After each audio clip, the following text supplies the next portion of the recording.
Brasil, construtor de ruínas. A esquerda não sabe quem é. Nesta altura, parece legítimo perguntar: cadê a esquerda? Ou cadê a oposição? A pergunta é necessária, a resposta é urgente. Para respondê-la, vou pedir desculpa aos leitores, mas será necessário retomar alguns pontos já abordados antes. A violência dos últimos anos, que culminou nas eleições de 2018, tampou os ouvidos para o que poderia ser considerado o outro lado. Os gritos acusavam a impossibilidade de votar em Jair Bolsonaro depois de escutar o discurso de ódio que ele pregava. Gritou-se até quase perder a voz. O fato é que a maioria dos eleitores que escolheu um dos candidatos escolheu Bolsonaro, e ele já começou a governar desde o dia seguinte ao segundo turno. Desde então, ou mesmo muito antes disso, os grupos que se opõem a Bolsonaro se limitaram a reagir.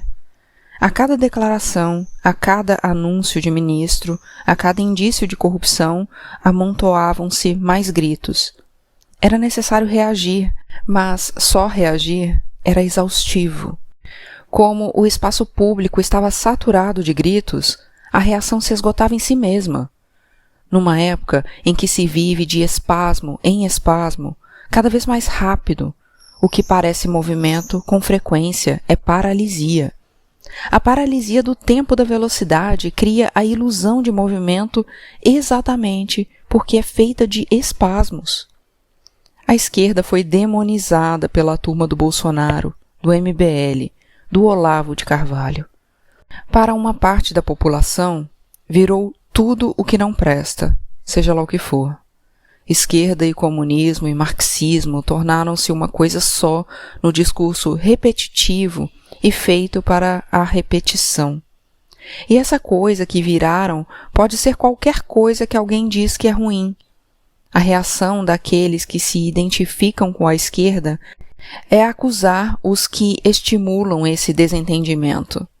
Aqui no sentido de desentender os conceitos e não de discordar deles. De manipuladores e de desonestos. E com frequência é isso mesmo que são. Mas se fosse só isso, seria fácil. O problema é que o Brasil chegou ao final da segunda década deste século com muita dificuldade de saber o que a esquerda é e o que a esquerda propõe que seja claramente diferente da direita. O PT se corrompeu no poder. É um fato. Pode se discutir bastante se o PT é um partido de esquerda. Eu, pessoalmente, acho que foi de esquerda só até a Carta ao Povo Brasileiro, durante a campanha de 2002. Outros encontram marcos anteriores de rompimento com um ideário de esquerda. Para o senso comum, porém, o PT é um partido de esquerda.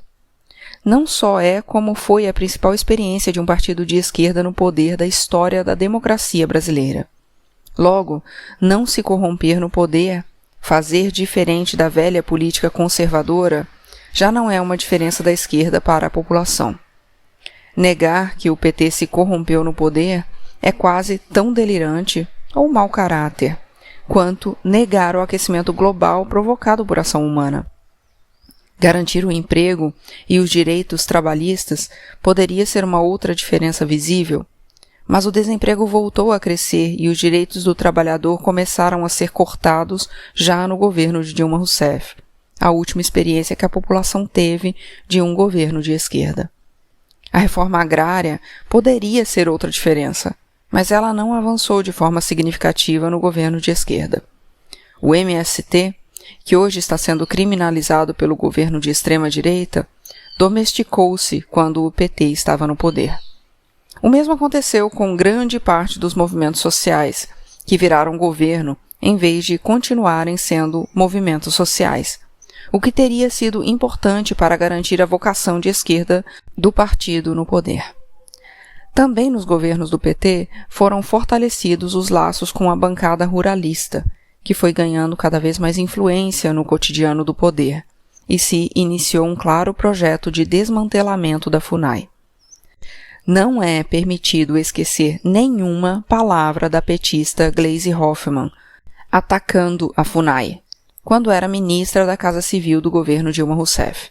Assim como não é permitido esquecer nenhuma palavra da ruralista Cátia Abreu, ministra da Agricultura de Dilma, sobre as terras indígenas. Lula chegou a afirmar, em 2006, que os ambientalistas, os indígenas, os quilombolas e o Ministério Público eram entraves para o crescimento do país. Quando foi afastada, Dilma era a presidente que menos havia demarcado terras indígenas. A lei antiterrorismo, que pode ser usada para criminalizar ativistas e movimentos sociais no governo do Bolsonaro, foi sancionada por ela. Nenhuma dessas ações e omissões pode ser relacionada com um ideário de esquerda, pelo menos de uma esquerda que merece esse nome. Os governos de Lula e de Dilma reeditaram na Amazônia uma versão das grandes obras da ditadura militar, com hidrelétricas como Jirau e Santo Antônio, no Rio Madeira, Teles Pires, no Rio Teles Pires, e Belo Monte, no Rio Xingu. E não só houve ainda as grandes hidrelétricas do rio Tapajós por conta da resistência do povo indígena Munduruku e os ribeirinhos de Montanha Mangabal. O complexo hidrelétrico do Tapajós foi temporariamente suspenso também pelo enfraquecimento do governo no processo do impeachment, pela desestabilização das empreiteiras pela Lava Jato e pela desaceleração das exportações de matérias-primas para a China. Nos governos do PT, comunidades urbanas pobres foram expulsas de suas casas para as obras superfaturadas da Copa e das Olimpíadas, assim como povos da floresta foram arrancados de suas ilhas e beiradões para a construção de hidrelétricas. Foi também nos governos do PT que a Força Nacional foi usada para reprimir greve de trabalhadores na construção de Belo Monte, e também reprimir protestos da população atingida contra a hidrelétrica. No enfrentamento da questão das drogas, o governo Lula agravou ainda mais os problemas. A chamada Lei de Drogas, sancionada em 2006, é apontada como uma das causas do aumento do encarceramento de jovens e negros, assim como de mulheres, por pequenas quantidades de substâncias proibidas. Além de acentuar o horror do sistema prisional brasileiro, ainda fortaleceu a desastrosa política de guerra às drogas, comprovadamente falida. O Brasil perdeu uma oportunidade histórica de alinhar-se com as políticas públicas mais eficientes já testadas em outros países do mundo. No segundo mandato de Dilma Rousseff, até mesmo os melhores projetos construídos nos governos do PT, os claramente de esquerda, como na área da saúde mental, começaram a ser desmantelados para tentar salvar a presidenta ameaçada de impeachment. Não é possível esquecer que as salas da Coordenação de Saúde Mental, Álcool e outras drogas do Ministério da Saúde foram ocupadas por pacientes e trabalhadores da rede pública em protesto contra a nomeação de um diretor de manicômio para a área. A luta antimanicomial é claramente uma bandeira ligada à esquerda. A lista pode continuar, mas acredito que já está de bom tamanho para expor aquilo que acho importante afirmar se quisermos compreender esse momento tão delicado. De forma nenhuma, entendo que o governo do PT foi igual aos anteriores, muito menos que seja parecido com o governo de extrema-direita que ocupou o poder a partir de 2019.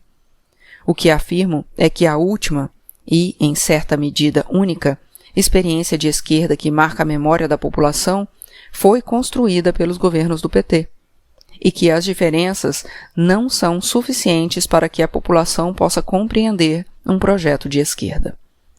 Como o cérebro humano em geral recorda e torna totalizante o que vem por último, a diferença de um governo de esquerda para qualquer outro fica ainda mais nebulosa. É possível que, no futuro próximo, os anos de Lula ganhem os tons de nostalgia. Logo na sequência, porém, os anos de melhoria de vida vão sendo apagados pelas dificuldades imediatas num país formado em sua maioria por sobreviventes com medo de perder o que ainda tem. A vitória de Fernando Haddad sobre Bolsonaro no Nordeste mostra justamente que, nos estados mais pobres do país, a maioria entendia muito claramente qual era a diferença. Mas essa diferença, marcada por políticas públicas como o Bolsa Família e o aumento real do salário mínimo, não teve o mesmo impacto nas regiões de um país gigante, desigual e culturalmente diverso. Uma das chaves para compreender por que Lula ocupava um primeiro lugar folgado nas pesquisas pré-eleitorais da presidência em 2018, como já foi dito, aponta para o fato de que o Brasil, cheio de potência da primeira década do século, está intimamente ligado à figura de Lula. E não está ligado ao PT e à esquerda, ou está muito menos ligado ao PT e à esquerda. Também nisso, não se fez diferente da extrema-direita populista. A relação de Lula com os eleitores, em especial a partir do segundo mandato, foi populista e paternalista. Os eleitores não eram tratados como cidadãos autônomos, que conferiam ao governante um mandato de poder temporário, que seria rigorosamente fiscalizado por eles, mas sim filhos a quem um pai afetuoso concedia agrados. Foi também como mãe do PAC, ou mãe dos pobres, que Dilma foi apresentada na primeira eleição, embora não tenha funcionado graças ao desconforto louvável que ela sentia com o figurino. O tratamento de eleitores como adultos infantilizados, e não como cidadãos emancipados, é uma conta alta que o PT e toda a esquerda estão pagando agora. O PT tem grande responsabilidade em converter direitos em concessões ou favores no imaginário popular, o que marca o pior da política. Essa mancha que se espalha desde a formação do Brasil parece nunca se desfazer. Ela apenas se atualiza. A demonização da esquerda não se deve apenas à manipulação articulada pela extrema-direita, nem é resultado apenas da ignorância de grande parte da população sobre conceitos básicos. Em parte, sim, mas há algo concreto, factual e legítimo, embora nem sempre claro, na reação de parte da população contra a esquerda. Se você não consegue ver a diferença entre os projetos e a sua vida, está ruim. O culpado é quem estava no governo. E o PT esteve no governo por mais de 13 anos. Se você não consegue ver diferença, esquerda é o nome de tudo o que você odeia. É óbvio que esse sentimento é manipulado pelos grupos que disputam o poder, mas isso não significa que não exista lastro, experiência e racionalidade nessa interpretação. Todos têm o direito a querer uma vida melhor e todos sabem qual é a vida que estão vivendo. A eleição de Bolsonaro mostrou que a esquerda não convenceu a maioria dos eleitores que pode mudar a sua vida para melhor. Então, muita gente preferiu tentar algo extremo, porque o desamparo era grande. É também catártico poder culpar alguém por todas as humilhações que aconteceu no seu dia, assim como pela imensa sensação de fracasso e de insegurança. A esquerda, ou o comunismo ou o marxismo, virou esse nome para tudo o que não presta, já que não dá para saber o que ela é e o que propõe de fato. Quando se exige uma autocrítica do PT, é exatamente porque, sem ela, não é só o PT que não avança, mas todo o campo da esquerda que foi identificado com o PT, com razão ou sem razão. Como o PT usa inúmeras justificativas para não fazer autocrítica, o que me parece não só desrespeito aos eleitores, mas também um tremendo equívoco político, nada avança. Se você não pode falar sobre o que errou e que todo mundo viu que errou, como alguém vai acreditar em seus acertos? A credibilidade se dá também pela coragem de assumir os erros cometidos e de ter respeito suficiente pelo voto de quem o elegeu para debater seus equívocos publicamente. Sempre que insisti na autocrítica do PT, não estava preocupada com o futuro do partido, mas sim com a necessidade de a esquerda ser capaz de criar um projeto que mostrasse a sua diferença. O PT é a experiência de esquerda que a população viveu, E a autocrítica é fundamental para que a esquerda possa construir um outro projeto. A autocrítica não como expiação cristã, e sim dever democrático, compromisso público com o público. Em dezembro de 2018, durante uma palestra na Universidade de Londres, a ativista Bianca Jagger afirmou que o movimento que confrontava a ditadura de Daniel Ortega na Nicarágua não era de esquerda ou de direita. Os manifestantes, muitos deles estudantes, Walk for Life.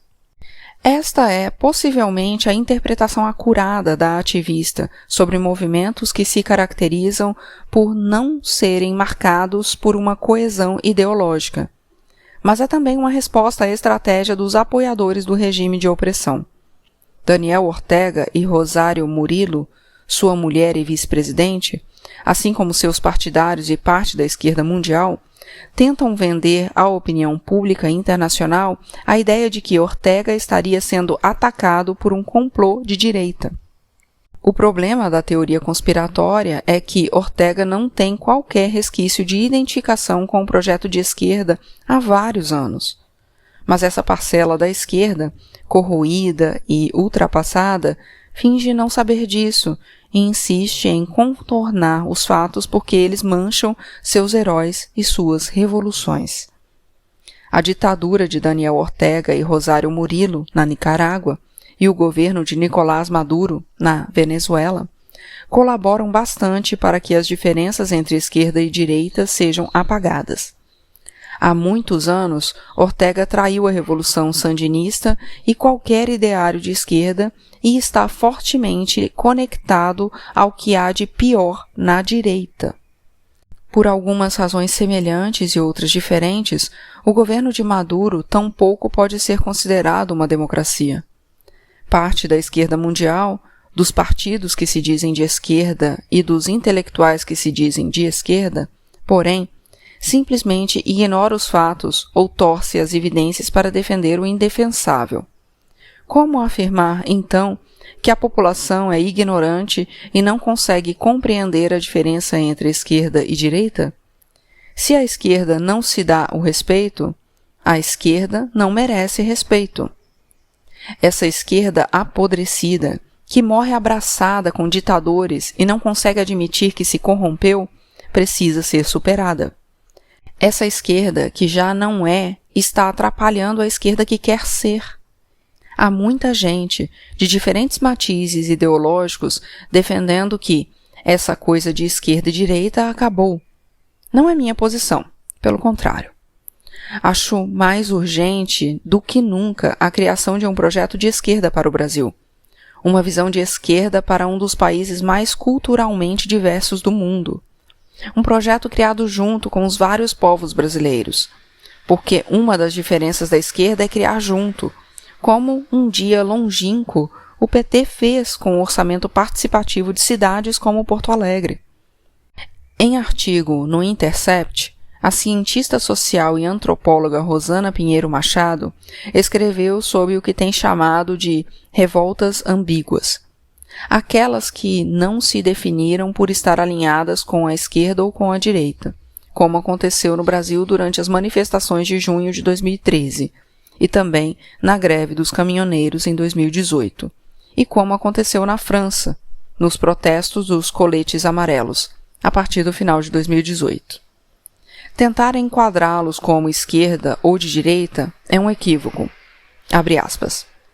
Fruto da crise econômica de 2007 e 2008, as revoltas ambíguas são um fenômeno que veio para ficar. Elas são uma resposta imediata do acirramento da austeridade do neoliberalismo do século XXI, marcado pela crescente captura dos estados e das democracias pelas grandes corporações.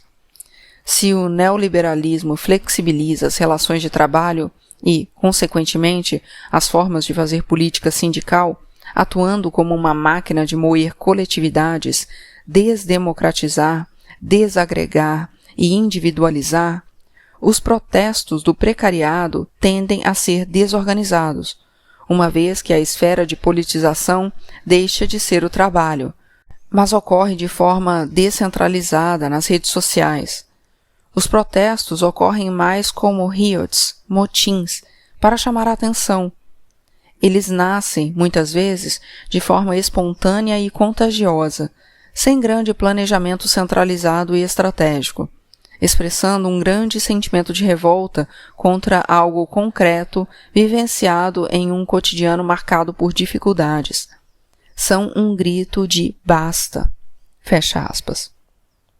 Ao voltar a entrevistar os jovens que participaram dos rolezinhos em 2016, Rosana e a antropóloga Lúcia Scalco constataram que parte deles virou bolsominion, nome pejorativo dado aos seguidores de Bolsonaro. Outra parte aderiu às lutas mais identificadas com a esquerda, como contra o machismo, contra o racismo, contra a homofobia. Mas os rolezinhos não eram um movimento de esquerda ou de direita quando aconteceram, embora tivessem uma expressão política. Direita e esquerda são os polos para onde as rebeliões ambíguas podem pender. São, portanto, uma disputa, um fim. Isso significa que a ambiguidade não é um lugar no qual conseguimos nos manter por muito tempo, escreveu Rosana. Se a ambiguidade é uma marca das revoltas recentes no Brasil e no mundo, me parece que o desafio não está em superar os conceitos de esquerda ou de direita, e sim de atualizar os conceitos de esquerda e de direita, exatamente para que as pessoas consigam estabelecer as diferenças. Não são os conceitos que estão ultrapassados. São muitos dos pensadores de esquerda que decidiram parar de pensar, com medo de enfrentar as contradições. Blocaram-se, então, em significados de um mundo que já não é. O pensar só é vivo enquanto continuar pensando, e se pensando. O que estanca, paralisa, é dogma. Há um enorme risco quando tudo se confunde. Se os limites entre esquerda e direita são borrados, como fazer escolhas consistentes? Como criar um projeto se você não consegue dizer claramente nem mesmo aquilo que não é? No caso dos coletes amarelos na França, há um ponto que vale a pena prestar atenção especial. O presidente francês, Emmanuel Macron, colocou um imposto ecológico sobre os combustíveis, causando revolta naqueles que dependem deles para trabalhar. A taxação de combustíveis fósseis é uma das medidas importantes para enfrentar a crise climática. No caso da França, seria um dos vários passos na direção ao compromisso de reduzir as emissões de carbono em 40% até 2030 e proibir a venda de veículos a gasolina e a diesel até 2040. Aumentar o preço do carbono tem sido apontado por alguns economistas como uma ferramenta essencial para manter o aquecimento global abaixo do nível perigoso de 1,5 graus Celsius. O problema foi a escolha feita por Macron. O ônus não estava sendo compartilhado de forma justa. A maioria dos manifestantes estava nas ruas porque gasta uma parte desproporcional de seus ganhos em combustível e transporte. Em contrapartida, o imposto seria usado principalmente para reduzir o déficit orçamentário da França, pagando credores ricos. Na prática, o imposto ecológico de Macron agravaria a desigualdade. Embora alinhada com a necessidade de tomar medidas urgentes diante do aquecimento global, a escolha de Macron não foi orientada por princípios de esquerda, mas sim por princípios de direita. Visto como um político de centro quando foi eleito, o presidente francês é da nova safra de políticos que se elegeu repetindo não ser nem de direita nem de esquerda. No Brasil, a principal expoente dessa linha nem lá nem cá é Marina Silva. Ao final da segunda década do século XXI, o colapso socioambiental é mais do que evidente. Mesmo assim, uma grande parcela do que se chama esquerda ainda se mostra incapaz de colocar a emergência climática como uma questão central que deve ser enfrentada a partir de princípios de esquerda. O aquecimento global foi causado por ação humana, mas não todos os humanos. Alguns humanos, os mais ricos, assim como os países mais ricos, Estados Unidos na liderança, são os grandes responsáveis pela destruição em curso no planeta. Mas as consequências atingirão primeiro os mais pobres, e muito mais os mais pobres. Não há nenhuma grande questão atual que não seja atravessada e determinada pela crise do clima. Outro exemplo dramático. A caravana de milhares de pessoas de Honduras, El Salvador e Guatemala que marchou rumo à fronteira do México com os Estados Unidos no final de 2018, pode apontar a primeira migração em massa da América Latina provocada pelo colapso climático. Eles mencionam fome e violência, mas porque isso é o que aparece como causa imediata. Ao serem entrevistados por jornalistas que sabem perguntar, porém, uma parcela significativa conta que o clima começou a mudar e as colheitas diminuíram, causando uma série de consequências que os levou a essa marcha desesperada. Qual é a resposta da esquerda brasileira para a emergência climática? Qual é o projeto para enfrentar e se adaptar ao que virá? Não há. Fora iniciativas pontuais, parte dos partidos e políticos de esquerda sequer compreende o que está em jogo. Quando Ernesto Araújo, o chanceler de Bolsonaro, afirmou que a mudança climática é uma ideologia de esquerda, ele não estava apenas sendo irresponsável e falando uma tremenda bobagem.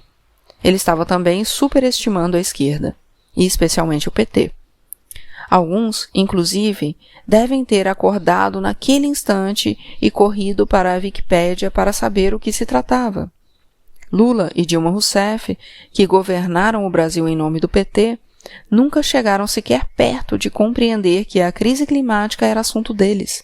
Ao contrário, deixaram claro seu entusiasmo por ruas cheias de carros particulares, movidos a combustíveis fósseis, por grandes hidrelétricas na Amazônia e pela floresta convertida em soja e boi. Os dois estavam concretados no século XX, às vezes no XIX. Como afirmou o antropólogo Eduardo Viveiros de Castro, a esquerda que estava no poder no Brasil era uma esquerda velha, que não alcançou sequer 1968, referindo-se às mudanças profundas provocadas pelos movimentos de maio daquele ano na França. Há vários pensadores no mundo elaborando respostas de esquerda para o desafio da emergência climática, ou enfrentando a necessidade de refletir sobre o que pode ser uma resposta de esquerda para um fenômeno que é, ao mesmo tempo, causado pela desigualdade e causador de desigualdades. Uma resposta de esquerda, por exemplo, seria taxar os grandes produtores de combustíveis fósseis ou taxar todos aqueles que causam danos ao que é comum a todos, ao que é patrimônio coletivo, inclusive de outras espécies. Se há bastante sendo pensado no mundo, essa reflexão não parece estar acontecendo no Brasil, para além de nichos especializados. Acredito não cometer injustiça ao dizer que a maior parte dos intelectuais brasileiros não tem ideia das implicações e efeitos da emergência climática, o que compromete qualquer análise do momento atual. A partir do segundo semestre de 2018, adolescentes da Europa e de países como a Austrália passaram a chamar os atuais líderes e também seus pais de uns merdas, que seguiam destruindo o planeta em que eles terão de viver. Esses jovens vão virar adultos num mundo em que a esquerda não mostrou sua diferença. Mesmo que tenham sido beneficiados por políticas públicas de esquerda no passado, eles não saberão. Se a esquerda não tem resposta consistente nem mesmo para o maior desafio da trajetória humana na Terra, para que serve a esquerda? Qualquer projeto de esquerda para o Brasil precisa ter uma resposta de esquerda para o enfrentamento do colapso climático e do desmatamento da Amazônia e do Cerrado. Sem isso, não há nenhuma possibilidade de começar qualquer conversa que possa interessar a quem vive no século XXI e que sabe que suas crianças viverão num planeta pior, o que já é uma certeza, ou num planeta hostil, o que acontecerá caso as medidas necessárias sigam sendo adiadas. Sem isso, não há nenhuma possibilidade de começar qualquer conversa que possa interessar a quem vive no país que tem a maior porção da maior floresta tropical do planeta no seu território, e no país mais diverso do mundo. Defendo que esse enfrentamento precisa ser travado a partir de princípios de esquerda. Não estamos todos no mesmo barco. Não estamos mesmo. A maioria só tem barquinhos de papel. O governo Bolsonaro começou, e a esquerda seguiu sem saber quem é. O que parecia impossível aconteceu. O extremismo de Bolsonaro tornou os generais do governo mais palatáveis do que foram em qualquer outro momento desde o fim da ditadura.